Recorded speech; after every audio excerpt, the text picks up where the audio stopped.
I'm here to talk about success, right?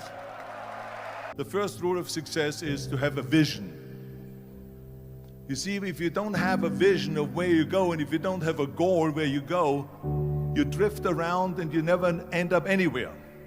It's like you can have the best ship in the world, you can have the best airplane in the world. If the pilot or the captain doesn't know where to go, it would just drift around. It would not end up anywhere, or most likely in the wrong place. So I was very fortunate that I stumbled onto my vision. I mean, as you know, I was born in 1947 in Austria after the Second World War. And I didn't really like Austria when I grew up. I couldn't wait to get out of there. I couldn't see myself becoming a farmer or a worker in a factory or anything like that. Even though my parents wanted me to stay there and have a normal life. My father wanted me to become a police officer like he was. My mother wanted me just to stay there and marry a girl with the name of Heidi, hopefully, and have a bunch of kids and run around like the Van Trapp family in The Sound of Music. But that was their vision, not mine. My vision was totally different. I felt that I was born for something special, for something unique, for something big. You know how great it felt that I knew where I was going? Imagine the majority of people don't know where they're going. When you have a goal, when you have a vision, everything becomes easy. Because remember that in America, for instance, when you study, you will see the percentage of people that like their jobs. 74% hate their job in America. Now, there is not much different when you come to Europe. The majority of people don't like what they're doing because they're really not doing it because they didn't have a goal and they followed this goal. They just aimlessly drift around, and then all of a sudden there's a job opening, so they get that job because you have to work. But then when you work, it's a chore. It's work.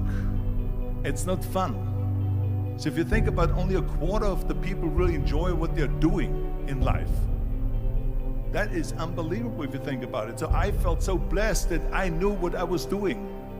It's like a medical student that studies and knows he wants to become a doctor. You know where to go. So I knew where to go. So people always ask me, when they saw me in the gym in the pumping iron days, they say, why is it that you're working out so hard? 5 hours a day, 6 hours a day, and you have always a smile on your face. The others are working out just as hard as you do, and they look sour in the face. Why is that? And I told people all the time, I said, because to me, I'm shooting for a goal. In front of me is the Mr. Universe title. So every rep that I do gets me closer to accomplishing that goal, to make this goal, this vision turn into reality. Every single set that I do, every repetition, every weight that I lift will get me a step closer to turn this goal into reality. So I couldn't wait to do another 500-pound squat. I couldn't wait to do another 500-pound bench press. I couldn't wait to do another 2,000 reps of sit-ups. I couldn't wait for the next exercise, for the next half hour of posing and all the kind of things that you have to do to be a champion. And with the age of 20,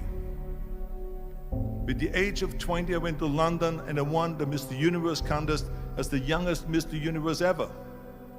And it was because I had a goal. So let me tell you something, visualizing a goal and going after it makes it fun. You got to have a purpose no matter what you do in life. You got to have a purpose. So that's rule number one, have a vision. Rule number two is, don't listen to the naysayers. Don't listen to the naysayers.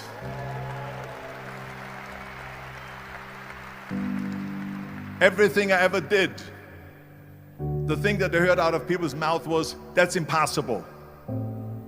That can't be done. Or no.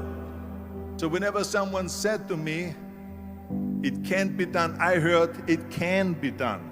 When they said no, I heard yes. And when they said it's impossible, I heard it is possible. I'm a strong believer of what Nelson Mandela said, that everything is always impossible until someone does it. Well, I'm going to be the one, I said to myself, I'm going to do it and I'm going to show it to them. Maybe it has never been done before. That's perfectly fine with me. But I'm going to do it. And I did not listen to the naysayers. The next thing, the third point that I'm going to make to you is, before we sit down with Jürgen and talk about the rest of the three, is work your ass off. There is no magic pill. There is no magic out there. You cannot get around. You have to work and work and work. And it drives me crazy when people say that they don't have enough time to go to the gym for 45 minutes a day and work out. Or to do something for 45 minutes to an hour a day to improve. If it is physically improve or if it is mentally to improve. Imagine you read 1 hour a day about history. How much you will learn after 365 hours in 1 year. Think about if you study about the history of musicians, of composers, how much you would know. Imagine if you would work on a business, on some business that you want to develop every day for an hour. Imagine how further along you will go and get. So it drives me nuts because when people say we don't have the time, we have 24 hours a day. We sleep 6 hours a day, so that gives you still 18 hours. So there's someone shaking their head out here in front. They say probably, I don't sleep 6 hours, I sleep 8 hours, right? Or just sleep faster.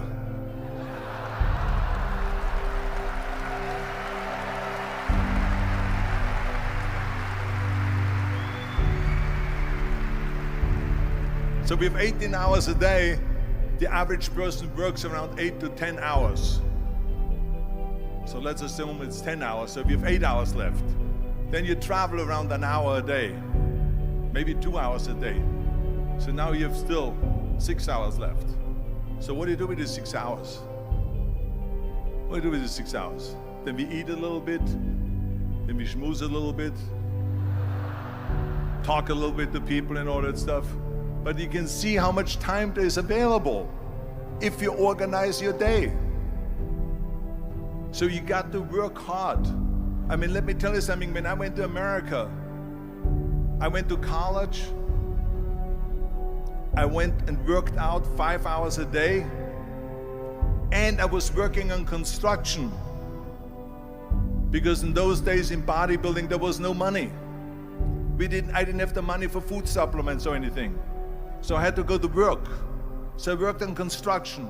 I went to college. I worked out in the gym, and at night from 8 o'clock at night to 12 midnight, I went to acting class 4 times a week. So I did all of that. There was not one single minute that I wasted. I became very friendly with Muhammad Ali in the 70s. And Muhammad Ali worked his butt off. And I saw it firsthand. And I remember that there was a sports writer that was there in the gym when he was working out and he was doing sit-ups. And they asked him, how many sit-ups do you do? And he said, I don't start counting until it hurts. Now think about that. He doesn't start counting his sit-ups until he feels pain. That's when he starts counting. That is working hard. And so you can't get around the hard work. It doesn't matter who it is. As a matter of fact, I believe what Ted Turner said, work like hell and advertise.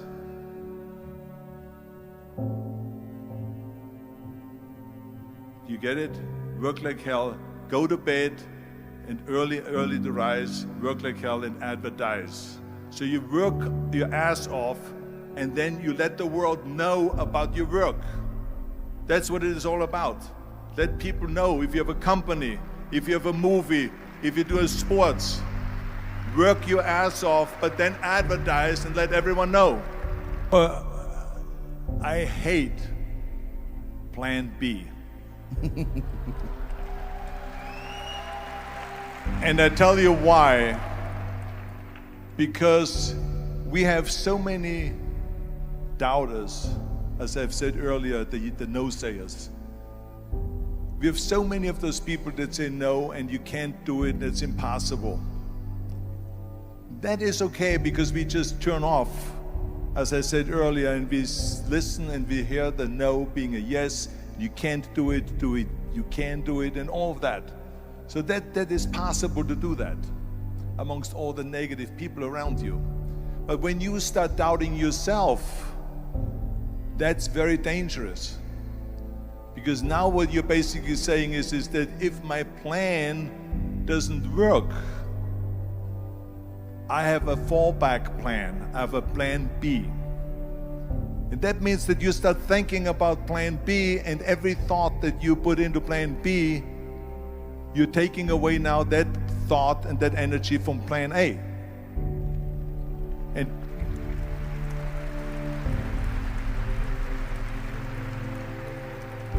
And it's very important to understand that we function better if there is no safety net, because plan B becomes a safety net. It says that if I fail, then I fall and I get picked up and I have something else there that will protect me. And that's not good, because people perform better when there's no safety net. People perform better in sports and everything else if you don't have a plan B.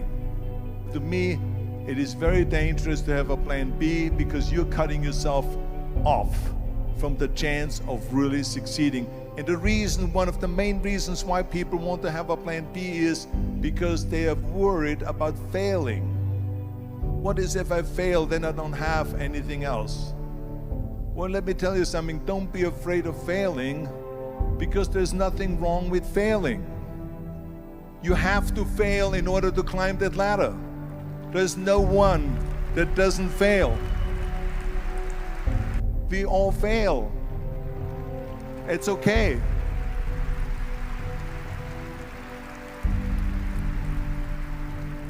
What is not okay is that when you fail, you stay down. Whoever stays down is a loser. And winners will fail and get up, fail and get up, fail and get up. You always get up. That is a winner. That is a winner.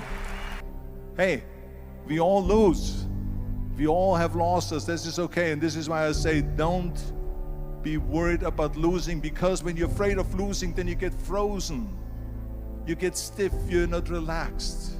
You got to be, in order to perform well in anything, if it's in boxing or if it is on your job or with your thinking, is only happening when you relax. So relax. It's okay to fail. Let's just go all out and give it everything that you got. That's what it is all about. So don't be afraid to fail. This is one of my 6 rules to success. You can only feel complete as a person if you think about what can you do for your fellow member around you that maybe needs help. I felt like that. Everyone has a different motivation why you get into that. I was an immigrant going to America, and I saw how America was the most generous country in the world. I mean, they opened up their arms to me, they helped me, they invited me for Thanksgiving dinner. The people, they brought me, the bodybuilders in the gym brought me plates to my apartment because I had no plates, I had no silverware, I had no bedware, I had no pillows, I had no blanket, I had no TV, I had no radio, I had nothing. They brought it to my apartment. They helped me. And I saw that firsthand, this generosity in America. And I said to myself, as an immigrant that is being embraced with open arms, that I need to go and make sure that I give something back.